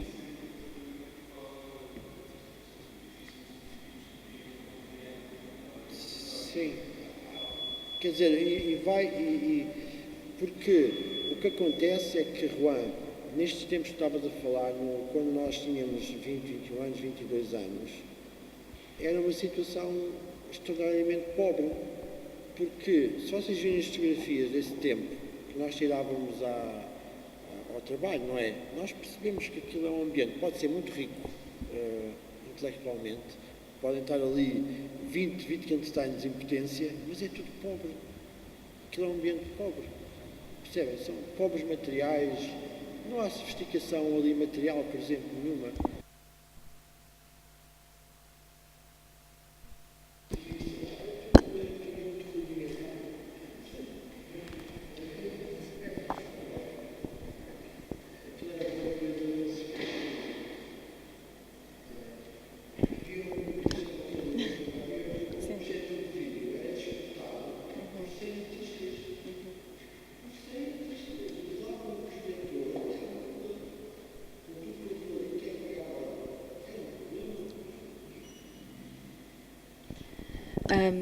Obrigada pela vossa apresentação. Eu acho que é muito bom recordar estes trabalhos e projetos que foram feitos na década de 90 e que acabam por informar ainda uma série de práticas discursivas e práticas artísticas, etc.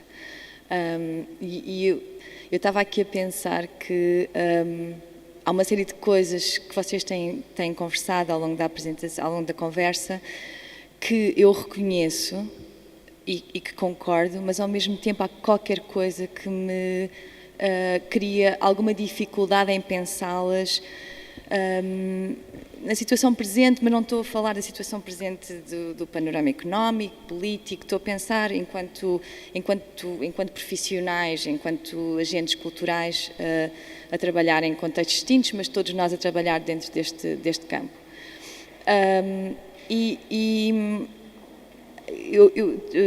Pedro, disseste inicialmente que de facto esta questão geracional é problemática, colocar as coisas nesses modos. Eu concordo completamente contigo, porque mesmo quando nós temos estes movimentos vanguardistas, se quisermos, que se tentam deslocar de alguma forma daquilo que foi feito no passado, essa oposição é precisamente feita em relação com o passado e, portanto, esse link, essa ligação está sempre mesmo que seja numa tentativa de corte, etc. E gostaria de pensar um pouco naquilo que vocês têm falado, na relação entre os... Gostava de pensar nessa década, na geração de 90, mas mais tentar integrar naquilo que se passa hoje em dia, porque a mim parece-me que, independentemente dos sistemas de financiamento culturais, há um padrão, digamos assim, em que as gerações mais novas, portanto, aqueles que terminaram a sua formação, etc., têm uma outra energia, como se estava aqui a falar, porque têm vontade e porque são arrojados e porque querem visibilidade, que não têm, o que não acontece, se calhar, com outros colegas mais velhos, mas depois também há aquela fase que tu estavas a falar, Sandra, tu utilizaste um termo qualquer de estar exatamente. Que também é extremamente problemática, mas aquilo que me parece é que a energia que vocês tinham quando estavam a desenvolver estes projetos nos anos 90 existe também muito nas gerações que terminam agora a sua formação e que têm vontade de fazer, etc. E aquilo que eu gostava de perguntar ou de tentar associar é: há também projetos que não se deixam institucionalizar. E estou-me a lembrar particularmente do Museu Bernardo nas Caldas da Rainha, que é um projeto que tenho acompanhado e que é muito querido e que em conversas com o Pedro parece-me sempre que o projeto resiste a essa tendência que há das candidaturas à DG Artes, das candidaturas a isto e isto, que possam, apesar de possibilitarem outras coisas, também minam e condicionam uma série de outras coisas. E estamos a falar de modos de produção. Quais é que são os modos de produção? Portanto, queria referir isto, e que é um projeto que tem uma duração já bastante interessante, já bastante prolongada, até porque vem já do Art Attack e de uma outra série de outros projetos que aconteceram nas Caldas, precisamente nos anos 90.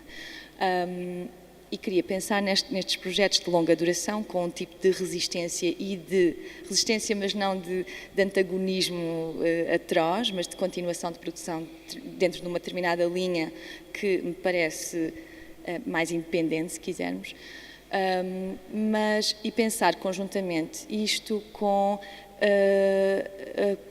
um acelerado processo de privatização do financiamento cultural no nosso país, a nível geral, mas no nosso país, que agora é esse o contexto que gostava de colocar aqui.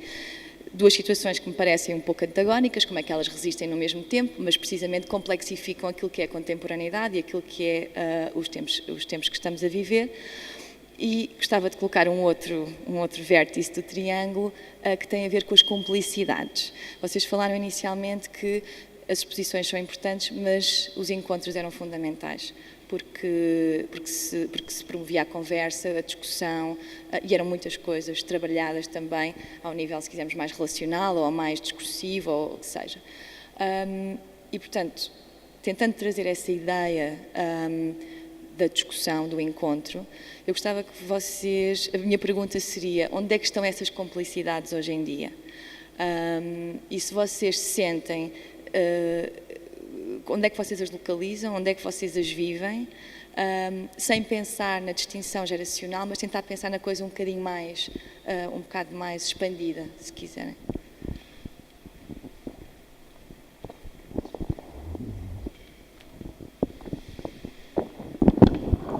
Ver se me lembro da tua primeira questão.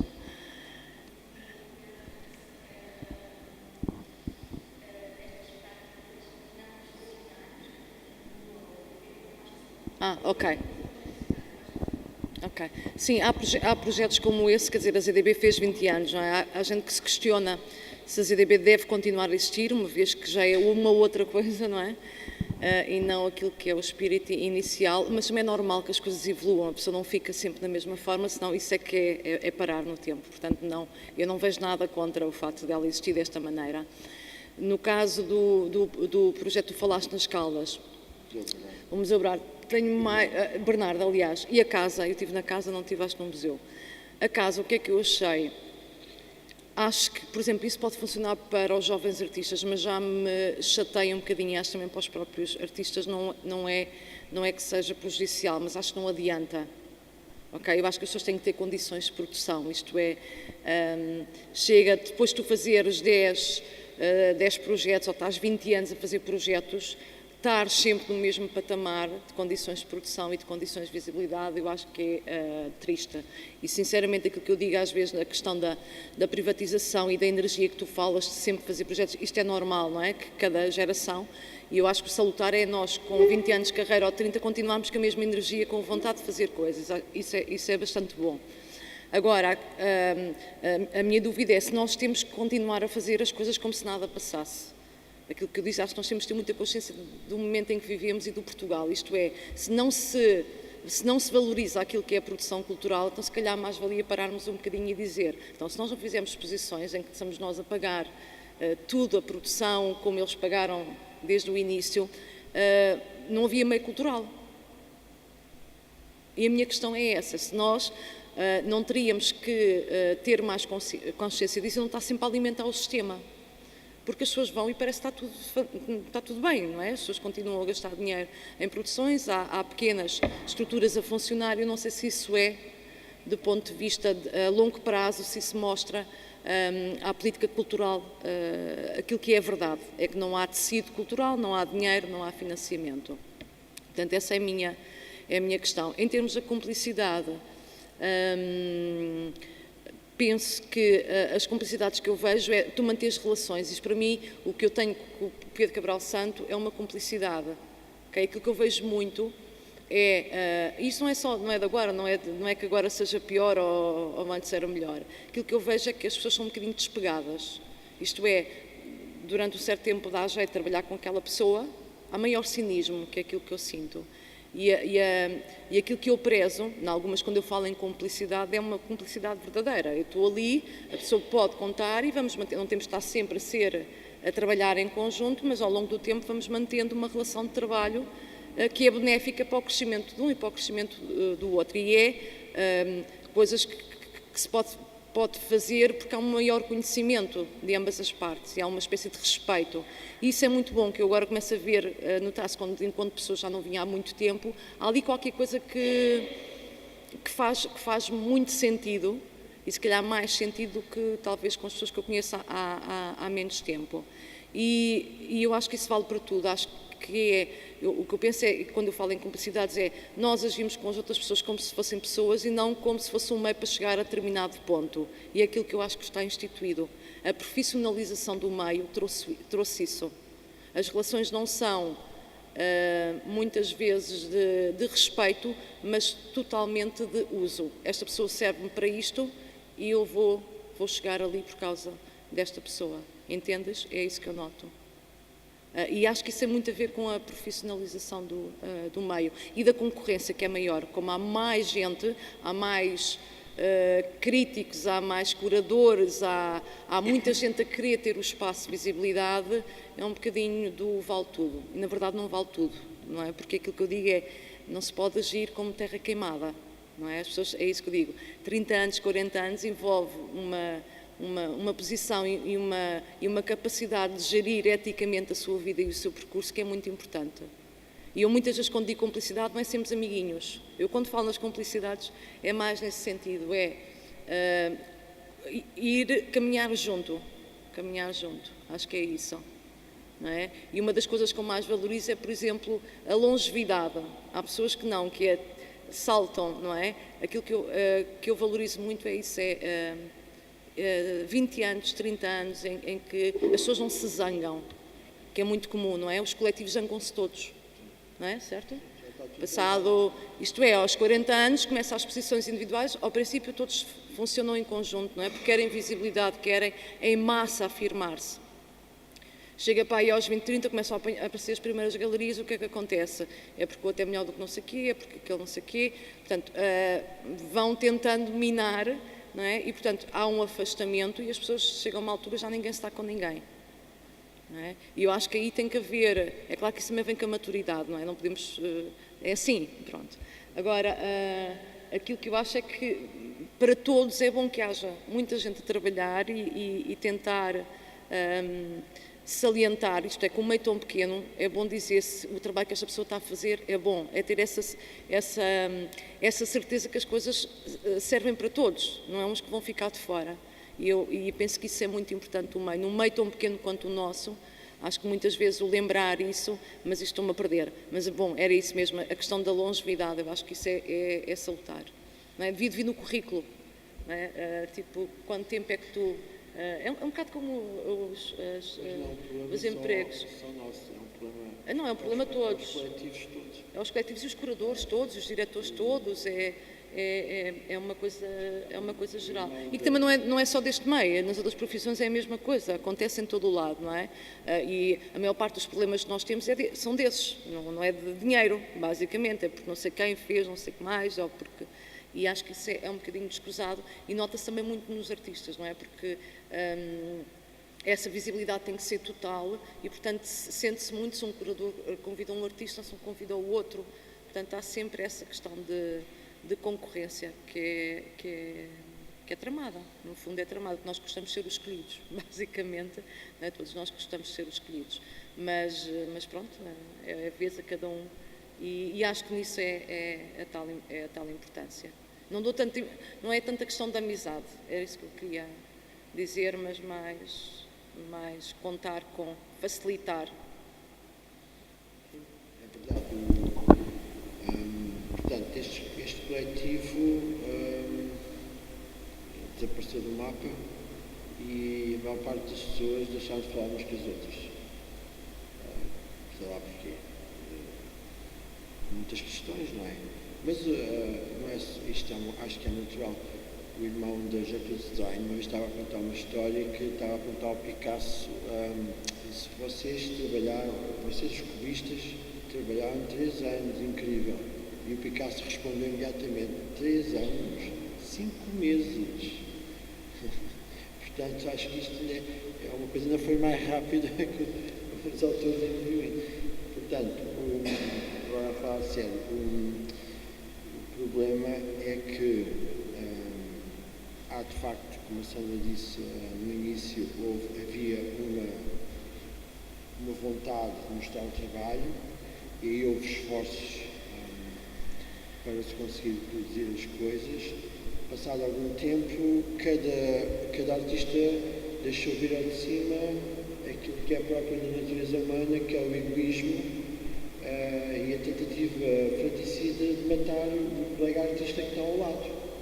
Portanto, imediatamente entrou em curso uma nova faceta da espécie humana, não é? E, portanto, os amigos cúmplices tornam-se inimigos ilegais. Portanto, o grupo não se parte todo ao mesmo tempo, começa por haver, é muito engraçado, começa por dentro do grupo haver 2 fações, 2 pontos de vista. Depois esses 2 pontos de vista tornam-se algo mágico, quer dizer, não dá sequer para falar no assunto. E depois, como a natureza humana, e a nossa em particular, é extraordinariamente covarde, não se enfrenta aos problemas, começa a arranjar pretextos. O pretexto é financeiro, ou o pretexto é qualquer coisa. Correu mal, porque um dia combinei e ele não estava lá. O problema não é esse. O problema é porque as coisas começam a tornar-se verdadeiramente difíceis de controlar coletivamente e passam a ser preocupações individuais. Também há um outro problema que é os indivíduos são muito jovens, não é? E, portanto, nesse sentido, ainda estão a construir e a afirmar o pensamento e ao fim de 2, 3 anos começam a obter algumas respostas para o seu próprio projeto artístico, que muitas vezes já não é um problema coletivo, já não faz parte o problema dele, enquanto artista, não é o problema do outro artista. E, portanto, isso também começa a ser um motivo de afastamento, não é? Portanto, acho que é assim que as coisas se fazem. E, obviamente, que isto não é com toda a gente. Há artistas que se mantêm relações de cumplicidade durante muitos anos. Depois escolhem-se as figuras que nós queremos como pares, não é? Acho que é normal.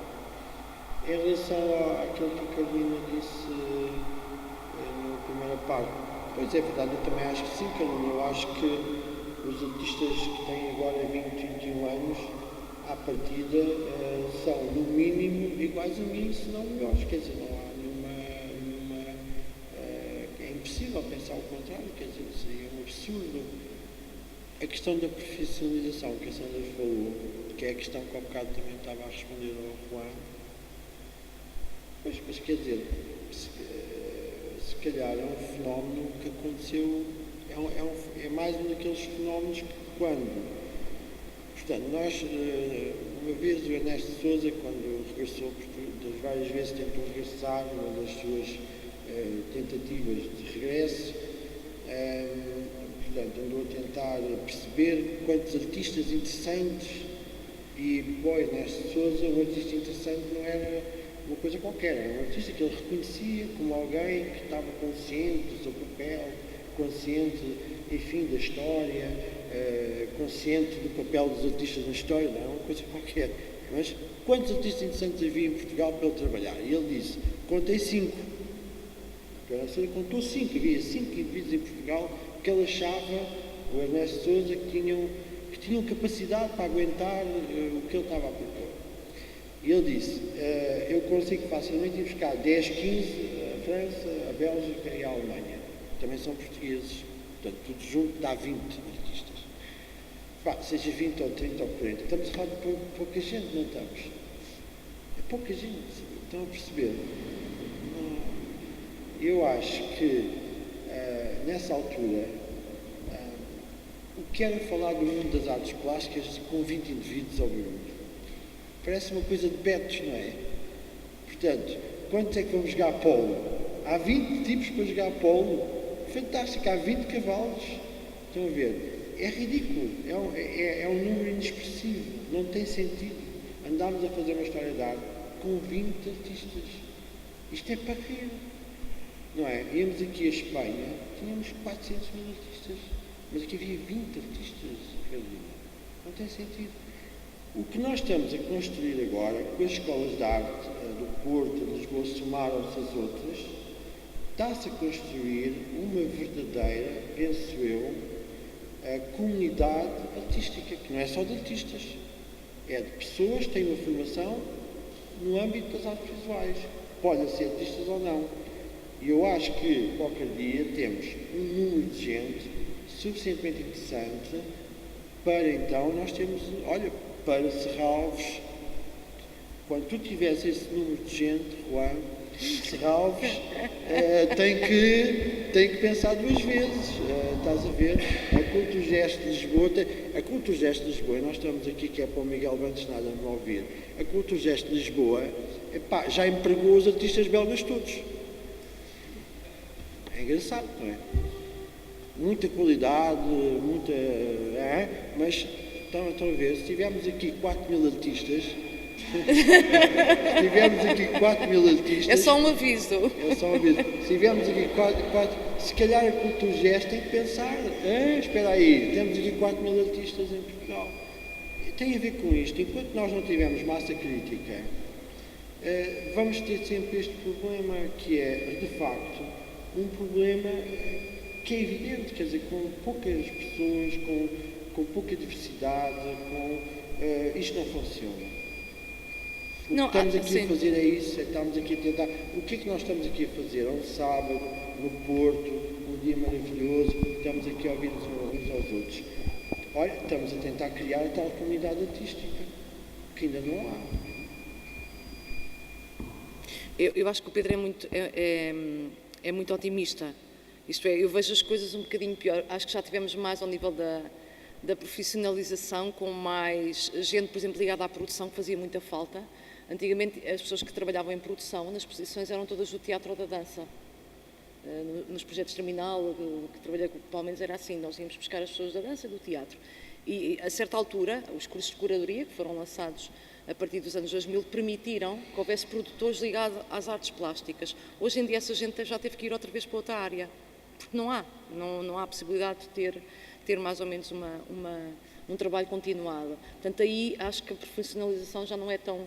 Já acho que vamos voltar outra vez à parte mais amadora, até porque as pessoas também não têm tanto trabalho, assim. Portanto, aí acho que sim. Outra coisa é nós olharmos, quando o André há bocadinho estava a fazer assim, a assinar com a cabeça com o facto de haver muito público. Eu acho que esses 20 artistas que tu dizes, nessa altura, mas mesmo hoje, tu consegues ter, e é curioso que muitas vezes os galeristas e os colecionadores queixam-se que há muita coisa a acontecer, e baralha, porque eles são habituados a ter uma instituição de referência, 2 instituições de referência, portanto, tudo o que acontece a mais já, o que é isto? É como se não tivesse o carimbo, não fosse possível seguir muito aquilo que são as instituições. Agora, a questão é, nós chegamos, passado 20 anos ou 30 anos, os artistas estarem a trabalhar, quem é que resta? Resta um artista ou 2, que são os conhecidos do grande público. Portanto, Serralves em Festa, de uma geração, isto é, dos anos 80, se calhar resta 2 nomes agora que nós conseguimos dizer ou perguntamos às pessoas, nem isso, não conhecem. Okay? Dos anos 90, se calhar a mesma coisa Portanto, de uma produção em que temos 100 artistas, eu consigo fazer a listagem, para até se fiz a listagem de quantas pessoas passaram nos anos 90, se calhar 100, 200, e resta aqui uma pessoa, 2 pessoas, há qualquer coisa que não funciona.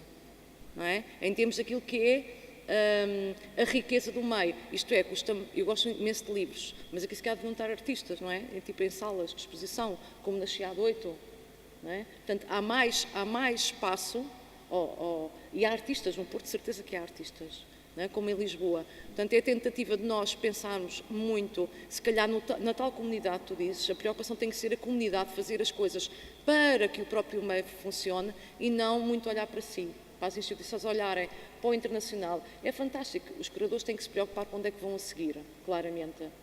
Não é? Têm que pensar em tipo, com que redes é que vão estabelecer os seus contactos. Okay? Mas, sobretudo, tem que se pedir, e, por exemplo, as entrevistas que eu muitas vezes fiz, é nesse sentido, chamar a atenção dos diretores e que têm responsabilidades, porque é que escolhem porque é que fazem aquela programação, não fazem outra.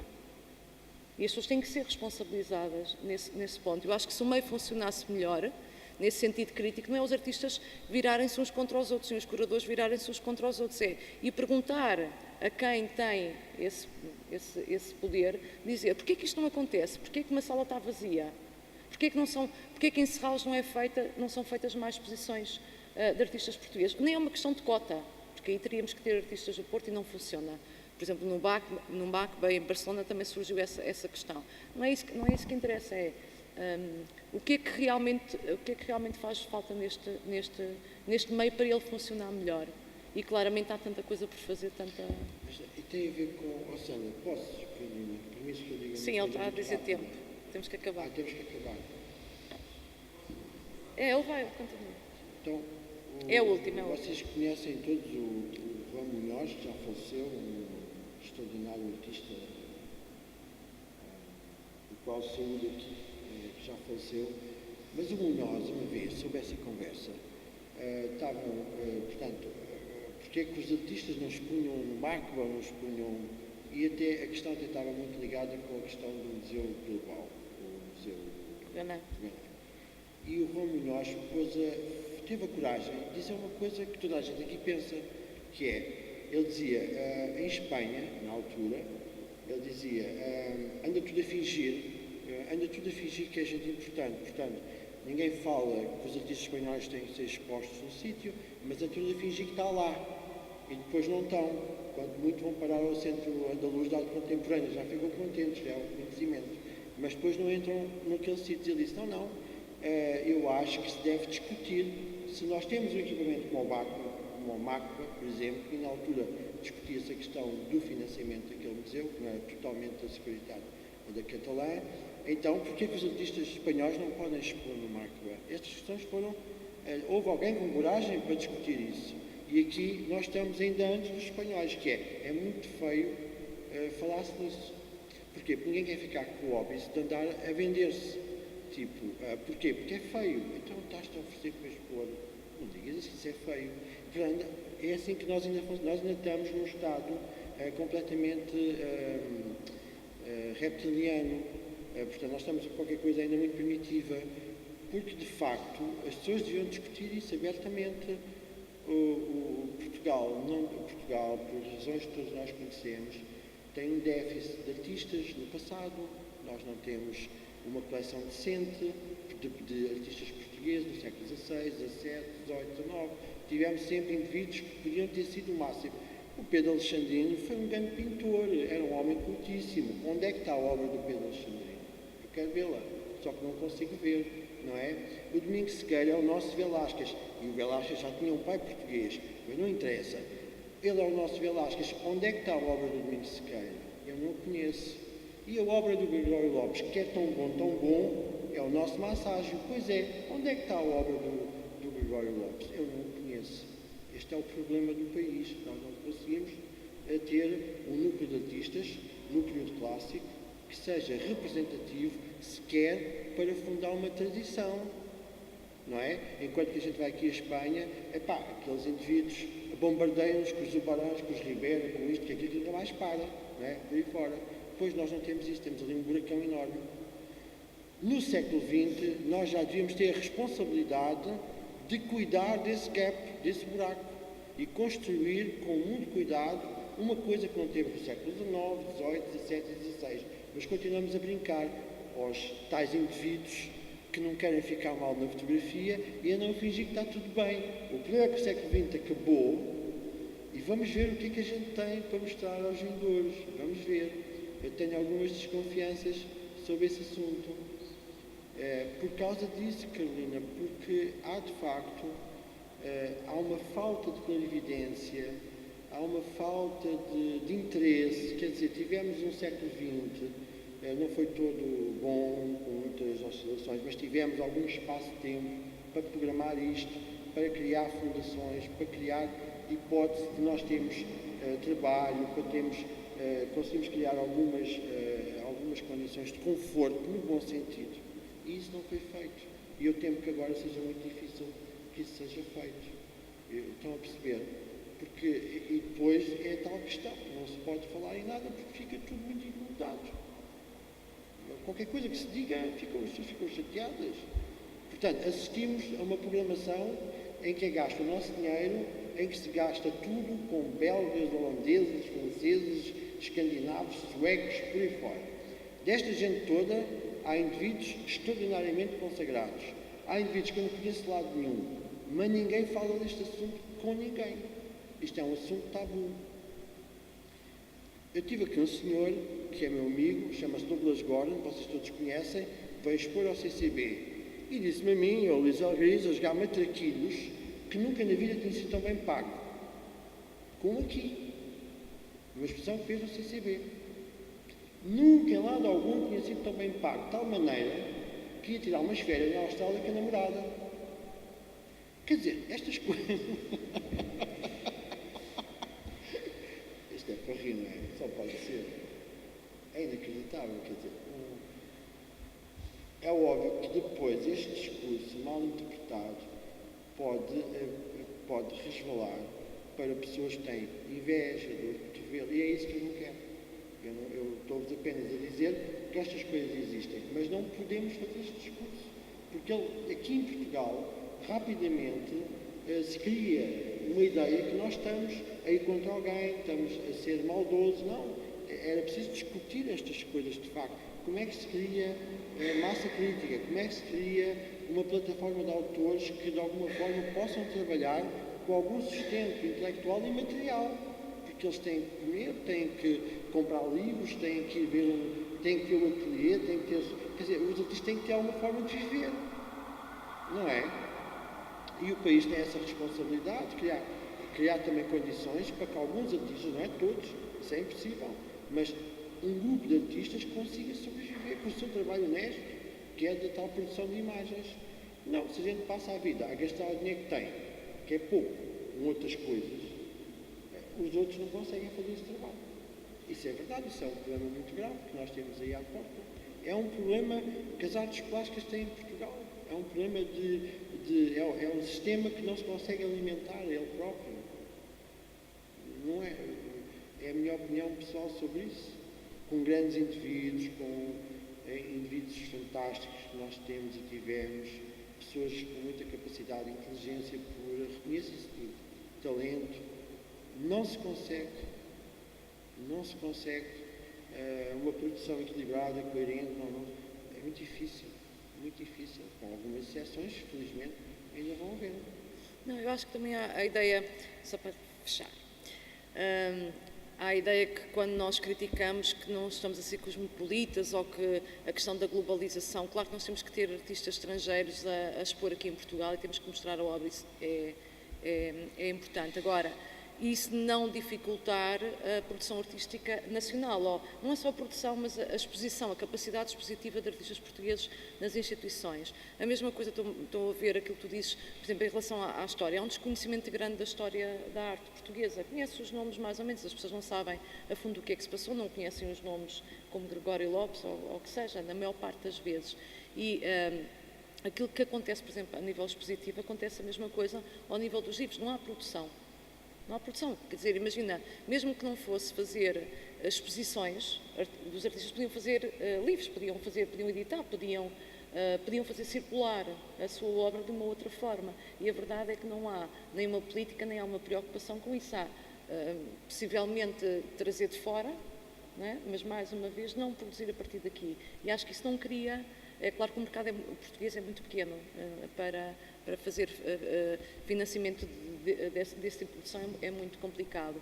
Mas é verdade é que muitas vezes também se perde dinheiro noutras coisas e se calhar valia a pena investir, não é? Isto é, para não tornar a coisa tão centralizada em poucos nomes e tornar o meio mais plural, que eu acho que é isso que aconteceu nos anos 90 e que eu tenho medo que volte a acontecer, é outra vez o fechamento, porque como não há dinheiro, não há produção, a produção meio artística fica reduzida a 4 instituições, ou assim como existia nos anos 90, não é? As 4 instituições que tutelavam tudo, basicamente.